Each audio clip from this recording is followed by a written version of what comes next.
So my name is Keith Jarrett. I am a poet and a writer in other forms as well. I write short stories and I've written a play.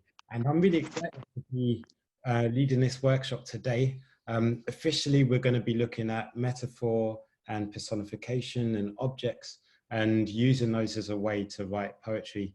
That's the official explanation. But actually, we're going to be having a lot of fun looking at things around us in our immediate world and finding different, new, interesting ways to create something from them that we will call poetry.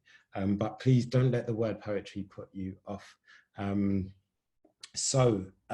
going to start with like a quick fire warm-up exercise, which should take up to about 10 minutes, and then two main exercises. And each time I'll talk you through it. What you must absolutely know about my politics, the way that I do things, is I will never, ever set an exercise that I don't do myself. And so I will actually talk through my own writing process. So I'll be going through this at the same time as you are, which is quite nerve-wracking for me. So wish me luck as we go through this.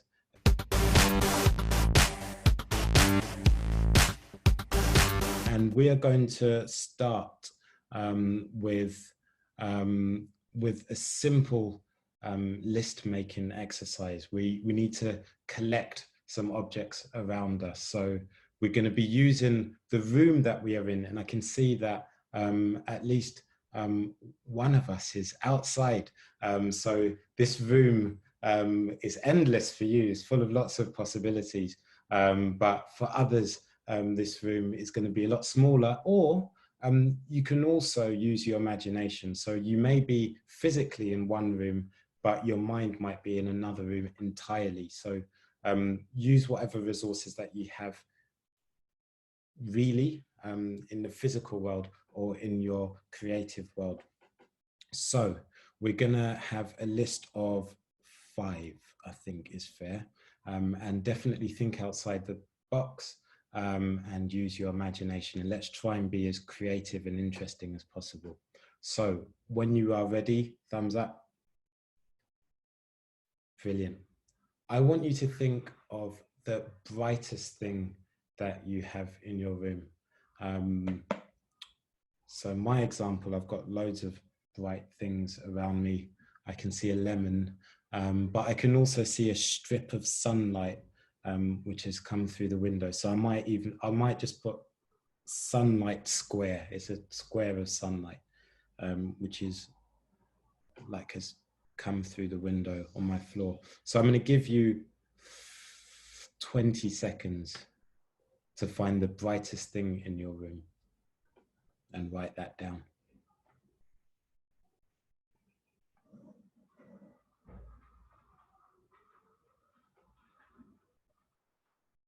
And those 20 seconds aren't exact. We're going to move on. And it doesn't matter if you are stuck or if you can't do one, you can always come back to it later on. So the next thing we're going to move on.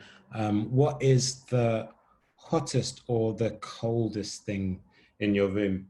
I've cheated. I've already made my tea. And even though this is probably 15 minutes old, I can still see a tiny bit of steam. So I'm going to say the hottest thing in the room is probably my mug of peppermint tea.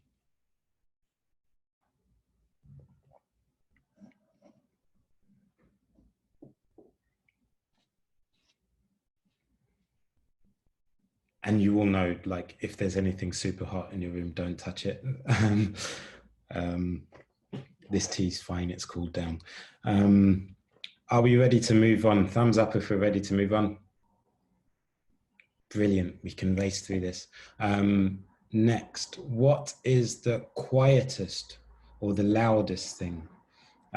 So when we're thinking of loud, I can actually hear cars and builders outside, but are they in my room? Are they not? The jury's out. So maybe I'll think about something quiet or loud that's inside the room, actually inside here. And I'm going to go metaphysical. I'm going to think about absence. My mum isn't here. And so maybe the quietest thing will be a photograph of my mother. That's the quietest thing in the room.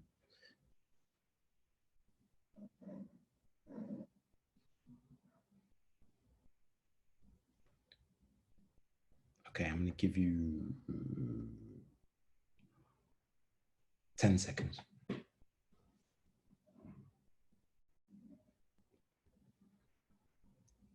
Okay, next up we have what is the, and I love this one, what is the most magical or the most mysterious thing in the room? And so the example that I might have, what's magical, I'll say the window, actually, because when it's closed, it sort of contains my world, but when it opens, my world is so much bigger.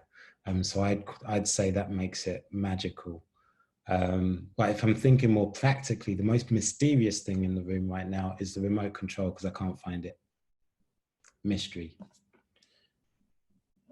All right, so I'm going to give you, because that's a more abstract question, I'm going to give you 25 seconds. See if you can think of something unusual.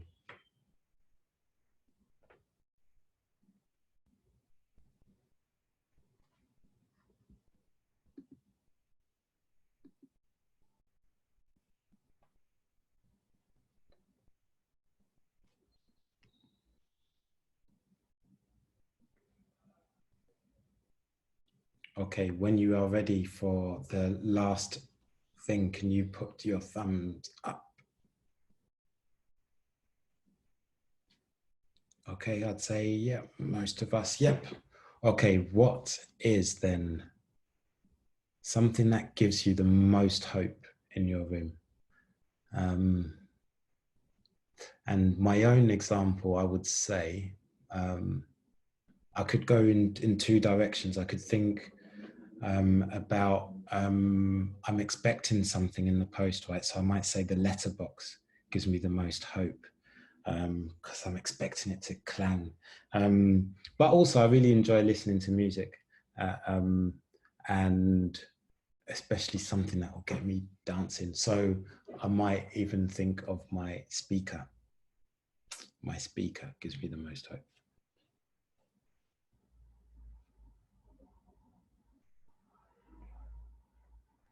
All right, so 20 seconds.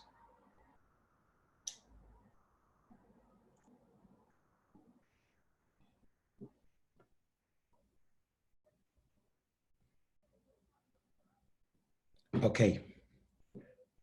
Are we ready to continue? Thumbs up. Brilliant. So now at this point, we have a list of 5 random things. But what I want you to do is choose maybe just 1 or 2 at the moment, and think of adding details to make it more interesting.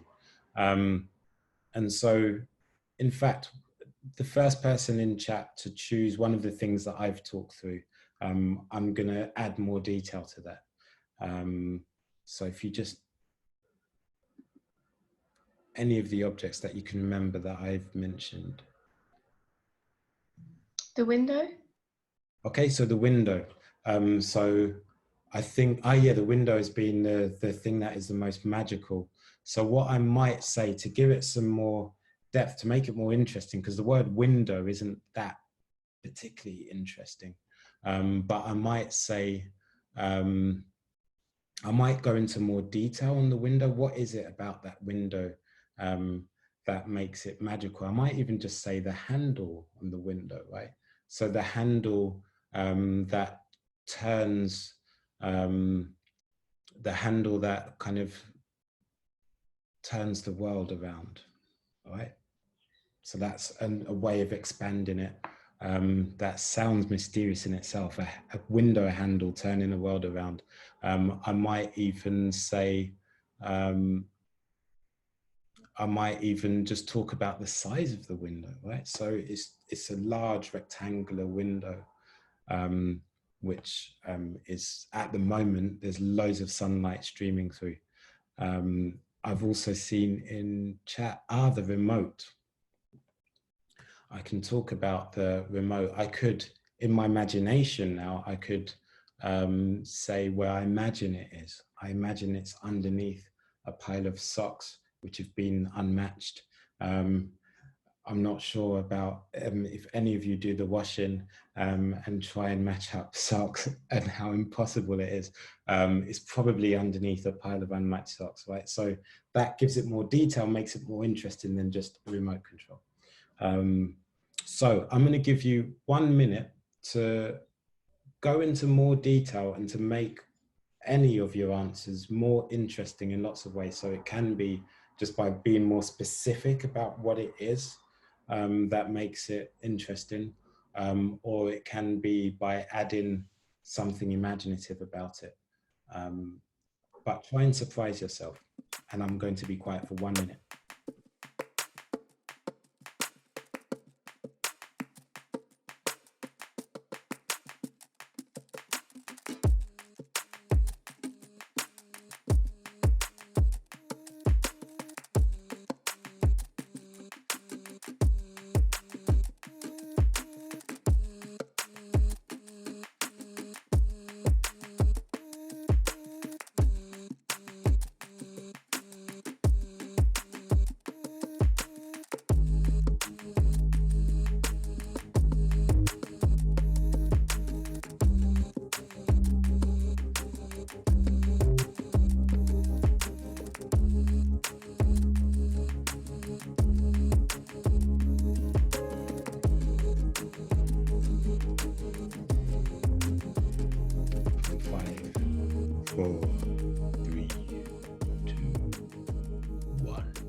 Pens or whatever you're using to write with down. And who would like to share like their favorite detail so far? So I think that's Arwen. Yep. For the thing that gives me hope, as I'm in my living room with my mum and my little brother, I put the thing that gives me hope is my mum, because she helps me with everything I need, and she's supported me with everything. She also gives the most. She also gives the best and the most comforting hugs. Oh, that's really sweet. Brilliant. Really brilliant. So maybe we'll have 2 more people sharing. Laura, is that your hand up? Amazing, go for it. I've got like these like little pictures, and one of them's of my best friend Jack, and I thought that's like the brightest thing in the room because he's the smartest person I know, and like the light was catching us really well as well, so I thought they're like bright and then like bright. I thought like both ways. That's brilliant. Got those 2 angles. Well done. Yeah, and 1 more. I can see Callie's hand up. Callie, do you want to go for it?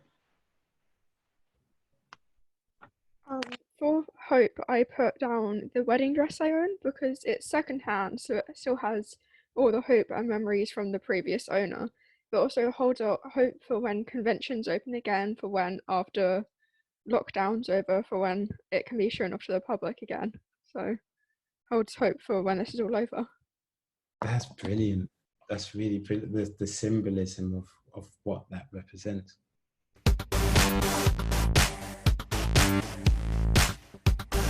Brilliant. Well done. So are you all ready then? And for us to, we've kind of warmed up, we've stretched our kind of looking around at things brains. Now we're going to stretch our imaginative muscles in our brains a bit more. I'm not sure if our brains have muscles, but they do today. And we're going to be asking some questions. So for me, what I find is the best poetry, and you can disagree with me afterwards if you want, but I'm right. The best poetry always asks questions. And it may not directly ask questions, but it should create questions. But what we are going to do, we are going to directly ask some questions. And so I want you to find the most interesting item from your exercise. And I'm just looking at mine, and I'd say, I don't know, actually, maybe someone can choose that for me when we do the example. And we're going to write 5 unusual questions. So unusual questions that you would ask that item if that item could speak. Now, you may have used a person for that, because I can't remember, was it Arwen, I think, who you used your mum. So if you find that your mother is the most interesting thing in the room, obviously your mother's a person and can actually speak. So perhaps you don't want to choose a person, and you'll choose an object for your most interesting thing. But if you do use a person, then you have to go even more imaginative than normal. So because we're going to ask unusual questions of this thing that we've chosen. And I've got my example there of sunlight, which is brilliant. This example we put up before when it was still quite miserable. But here, like, the sun is shining, and it's shining through the window.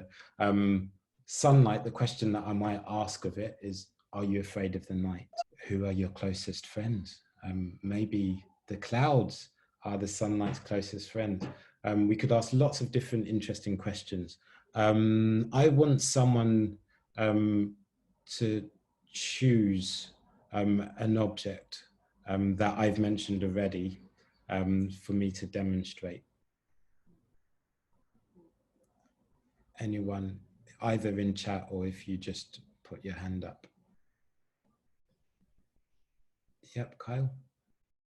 Do the remote. The remote. Okay, so the remote. So there's an obvious question that I could ask, which is really easy, which is, where are you? There's another question. So if we're going to go more abstract, you know, we might say, what makes you scream? What do you think makes the remote scream? We could also ask the remote, what language do you speak? Maybe the remote speaks another language. So there's loads of unusual questions that we can ask of the remote. The good thing is we don't have to answer them. So it could be questions that we don't know the answers for, but maybe the remote knows, really. So I'm going to give you how much is fair. I think you are really on it today. So I'm only going to give you 2.5 minutes to write 5 unusual questions of your object. Are you okay with that? Thumbs up. Brilliant. Your time starts now. Oh, also, if after those if during those 2.5 minutes you've written loads and loads, keep going, see if you can do 10.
Okay, I am going to stop you in about 10.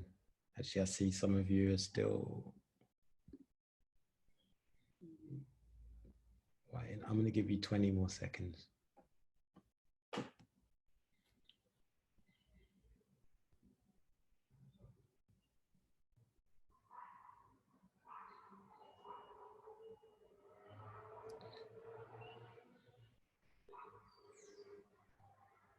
And stop. So I hope, how did you find that? If you're kind of iffy, then wave your hands like that. If you found it okay, then thumbs up. Brilliant. Okay, so we're going to go a step further now, and we're going to think about what this item dreams of. Right, so with the remote control, the remote control possibly, I don't know, because it's not in the room. Well, it is in the room, but I don't know where it is. Maybe the remote control dreams of the back of the sofa, or the remote control dreams of silent movies. The remote control dreams of ice cream trapped between its fingers, right? If we think of the remote control buttons as its fingers, right? So these are 5 unusual things that the remote control might dream of. So I want you to use the item that you've been writing about now, or if you want to switch to another item, that's also fine. And think about what this item dreams of. Again, if you've used a person, then you're going to have to be even more imaginative. So yeah, I'm going to give you just 2 minutes for this one, just 2 minutes. And bear in mind that it can be meaningful, it can be sad, it can be really deep, it can also be really silly. So, you know, ice cream between the fingers, but it could also, you know, the remote control dreams of what's the last thing that I remember watching. Might dream of sort of arguments, so it might dream of loneliness. So you can go in any direction that you want.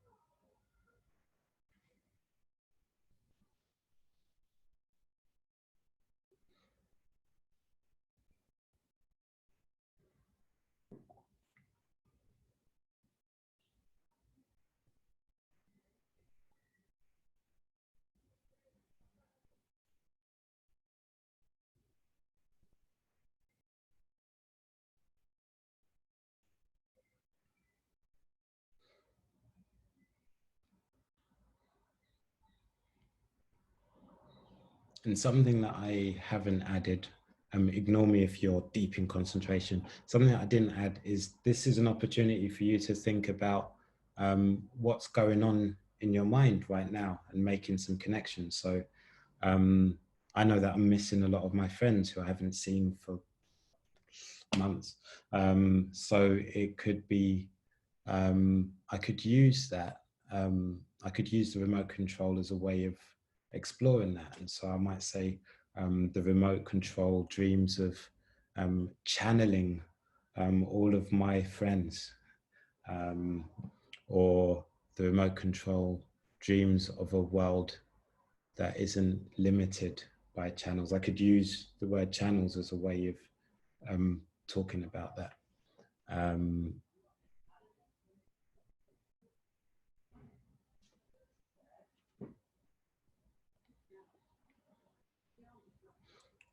All right. I am conscious of the time and the fact that we have one big exercise after this, but if there are maybe 2 people who are brave enough to share your favorite thing. So it could be actually 2 people, if you share your favorite questions, just so rewind. If 2 people can share 1 favorite question and 1 favorite answer, whoever is brave enough to do that. Yep, so we've got Freya and Evie. Outdoor serious one, because we saw a guy in an outdoor gym, but he was like, because nobody's ever in the outdoor gym unless you're like a year 6 messing about. Yeah. And he was actually using it properly. He was proper going for it. So our question was, does Corona concern you? Because he's touching metal items. and that's a bit weird. The answer we came up with was no, because I need to keep fit, and if I keep fit, then Corona can't get me. He sounds bad to you, by the way. That's a really practical of someone again. So does Corona concern you? And the question is, no, I want to keep fit in any case. So maybe as we, when we come through to sort of dig in further, we can find other ways of like exploring that further and going beyond just that immediate of, okay, we've seen this person, does what's going on concern you? Maybe there's something else that we can use to develop that thought even further. So yeah, well done. Who was next? I can't remember. Someone else who had their hand up.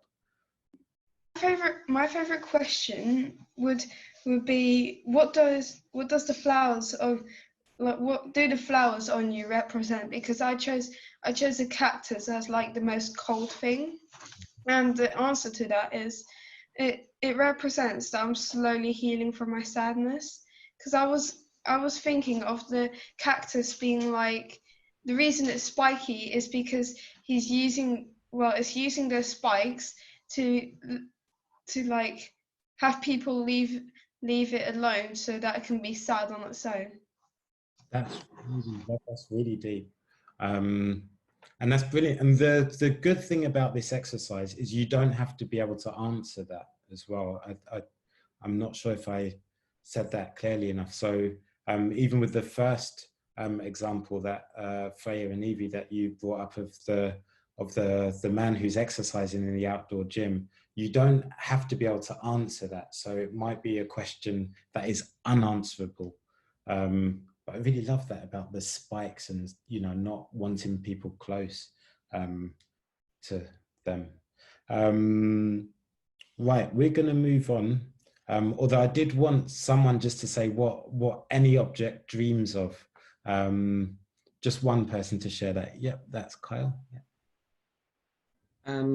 So I thought that, because I chose a book, I was thinking, because I haven't read the book I was thinking of in a while, I was thinking it might dream of actually being read, either like in a group, in like a big shared reading time, or on its own, just one person. But I felt like it might just want to be read again and feel used.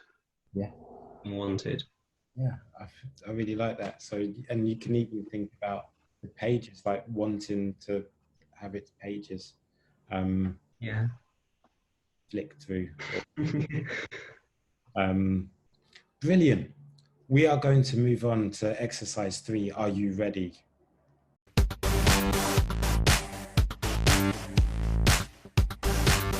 So this is an exercise I've adapted from something called the furniture game.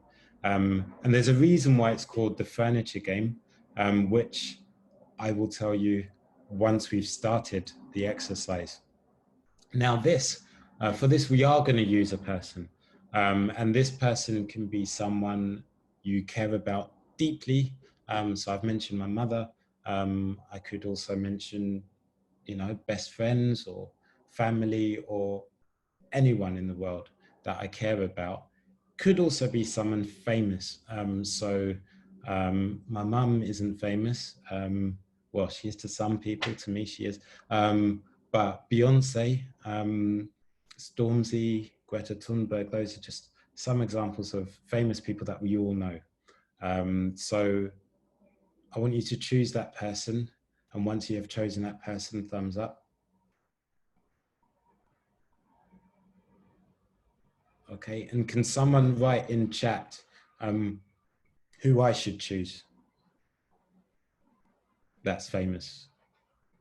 Ooh, J.R.R. Tolkien. So yeah, I don't know Charlie D'Amelio, and I forgot to mention that I don't know many people.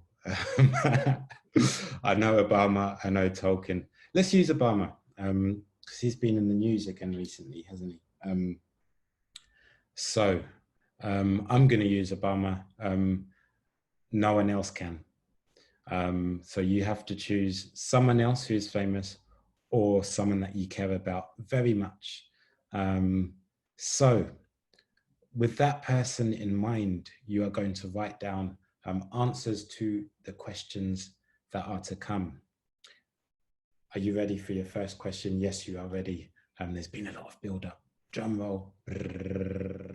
What would this person be if there were an item of furniture? And this is why, and this is called the furniture game, because it always has to start with this first question. If Obama was an item of furniture, what would he be? I'm stumped. I'll be honest. So if anyone can help me in chat, that would be great. So Obama is an item of furniture. Let's see, what do we know about Obama? We know that he was a president, so maybe something presidential, right? A stand. Yeah, maybe a stand. Yeah, I like that. So like, might even, yeah, like a lectern type thing. So I might even say a lectern.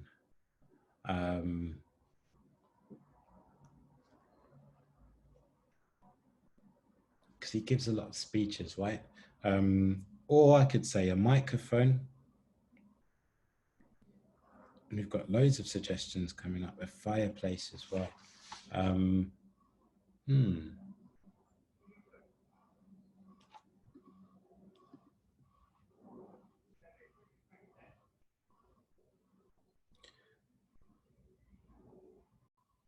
Next question. What would they be if there was something in the air? Now I've chosen, well, you've chosen Obama for me. I could go for something really obvious and simple. If you think about kind of the American kind of symbolism of the eagle, could use an eagle, just say eagle, it's the easiest thing, an eagle. Now, what I will do is maybe add a bit more detail to make it less obvious. So I might say an eagle, and we know, unlike the majority of US past presidents, he's still alive. So we might say an eagle still flying.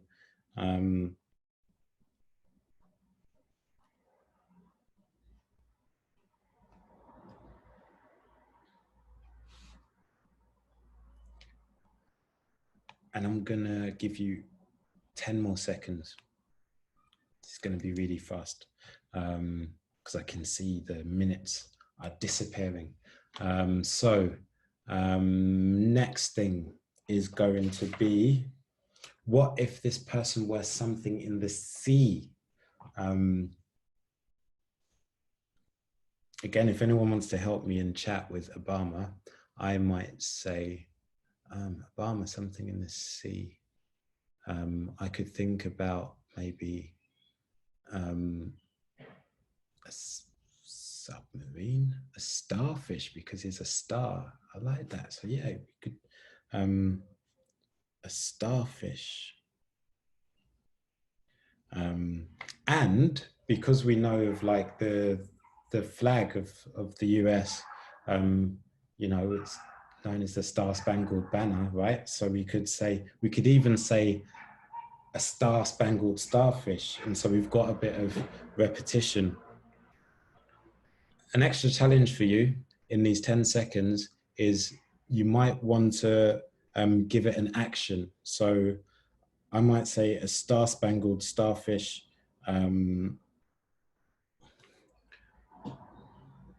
What is it doing in the water? It might be, I'm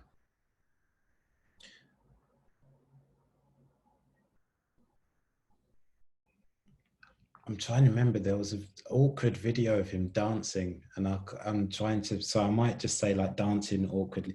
A star-spangled starfish, dad dancing, right? In the sea. We're going to move on. Next question. What would they be if they were something in this room? So we're going to go back to the room here. I'm going to pick the closest thing to me. There's a light bulb.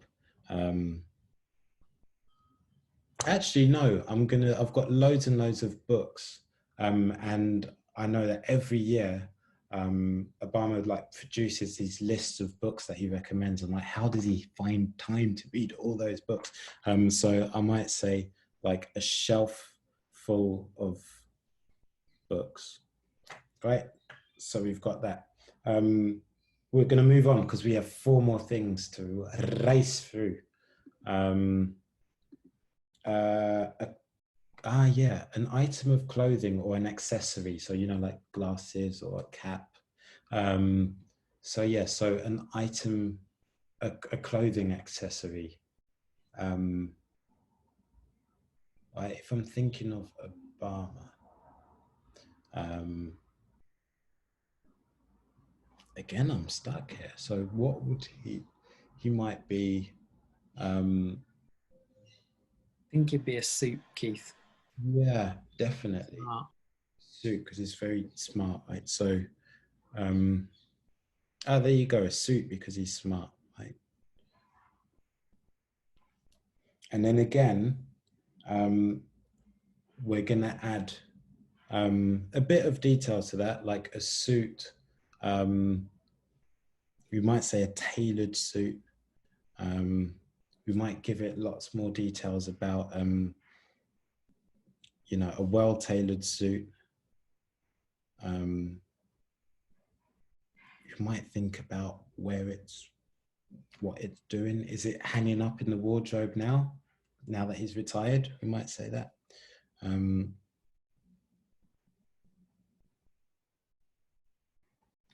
All right, so next question.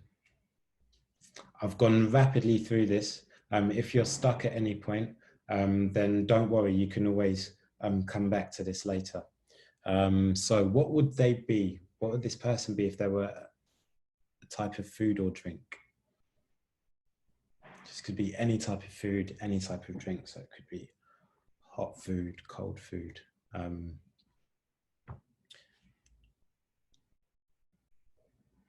So it could be, I think Obama's so busy, does so many things, that I'd say like he would be like 3 cups of coffee before 10 a.m. Like,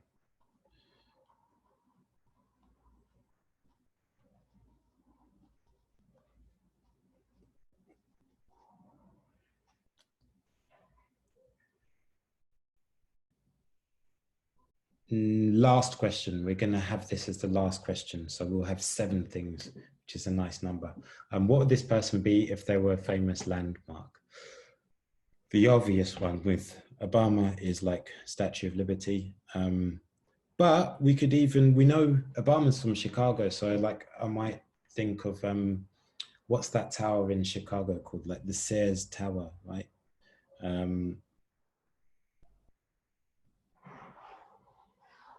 So something like a famous landmark of the person that represents the person that you've chosen. And we're going to end with that. So we'll have 7 things. And what I'm going to do really quickly is just read out what I've come up with. So this is, if we'd had extra time for questions, we could ask things like, what would this person be if there were a song or a book? What would this person be if there were an animal? So loads and loads of things. I'm going to give you a bit of time to read over your answers to the questions, but I'm going to read mine and just see how it's come out. A lectern or a microphone or a fireplace, an eagle still flying, a star-spangled starfish dad dancing in the sea, a shelf full of books, a well-tailored suit hanging up in the wardrobe, 3 cups of coffee before 10 a.m., the Statue of Liberty, or the Sears Tower. That, what we've done together, because you've done most of it for me, is we've written a poem, more or less, just by listing all of these different things. And we can title this poem Obama, if you want. To make it more effective, more interesting, we can do things like add alliteration, which is kind of what I did with the star-spangled starfish dad dancing. We could do something like with the lectern or the fireplace, to give it more kind of atmospheric detail. We might say like a roaring fireplace. We could add exaggeration, or what we call hyperbole in poetic terms. So we might say like a million starfish. We could even use rhyme in any of that. So I'm going to encourage you to do that yourselves with what you've written, with your poem. You've all written a poem in just 15 minutes. I will give you, we don't have much time left. So I'll give you like maybe just 1 minute to look over what you've got so far. And just maybe highlight different areas where you might want to add some more detail.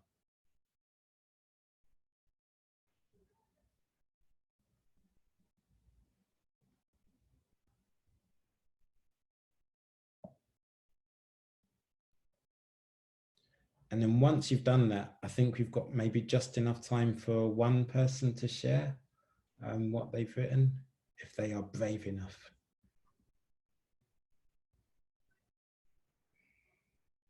Yeah, so I think I didn't see who put their hand up. Is that Freya and Evie? Have you got your hands up? Okay, I'm going to unmute you. You ready? No. You. So, I did Charlie D'Amelio. Say it I right. don't know how to say her name, but I did a Swizzly chair because she's like a dancer. Charlie D'Amelio. And let's so when you're sharing, just read, so you might you've already given away who that person is, so that's fine. But if you just read through, you don't have to explain why you've chosen those things. Just read through the list. okay. You should read like a poem. Okay. And for the air thing, I put should be the air. And for the sea, catfish. For something around me, twig. An item of clothing, crop top. And a piece of food, celery. And a song, lottery. Great. What a tune. Amazing. Freya and Evie, could you read that for us again and just read out your answers like a list? Well, I wrote something different. Okay. Fantastic, go for it. Swizzly chair, the air, catfish, twig, crop top, celery, renegade, lottery. Awesome. I really like that. And so there's and it's quite mysterious actually. If you just leave it like that, you're not saying what you're responding to, and you're just listing those things. And then for all of you, I'll just encourage you to come back to it and add detail, add action, add movement, maybe the celery. And I don't know Charlie D'Amelio, so I shall look up who Charlie D'Amelio is. But yeah, add lots of detail and movement and action and all of these things that we've discussed really quickly. Is there time for a final person to share, or shall I move to the... If there's someone else that's dying out to share their lovely poem with us, please do go for it. Does anyone want to pop their hand up? Oh, Zach, is that your hand? Yeah, I quite like it. I've done I'll say who it is because it'll make more sense, but I'll just read what I put. So Rosa Parks is the fruit bowl at the centre of the table, supporting everything and everyone. Rosa would be the mother bird in her nest, making sure the other birds come back home for when they need her. Rosa is the seaweed swaying between everything and making sure that she is there for everyone who needs her. Rosa is the cup holding everything together. Rosa is a coat or a cardigan, making sure that everyone feels her warmth. Rosa would be the coffee, essential to bringing instant happiness as well as warmth. Rosa would be the Eiffel Tower, as love is at the centre of everything that she does, and she is strong and visible. Really like that, really impressive. And again, what I'm going to encourage you to do as well is to take out the first bit, Rosa is there, and just as a fluid list, and then that adds more mystery to it. Really brilliant work. Thank you so very much, and thank you for your help as well as I've written along with you.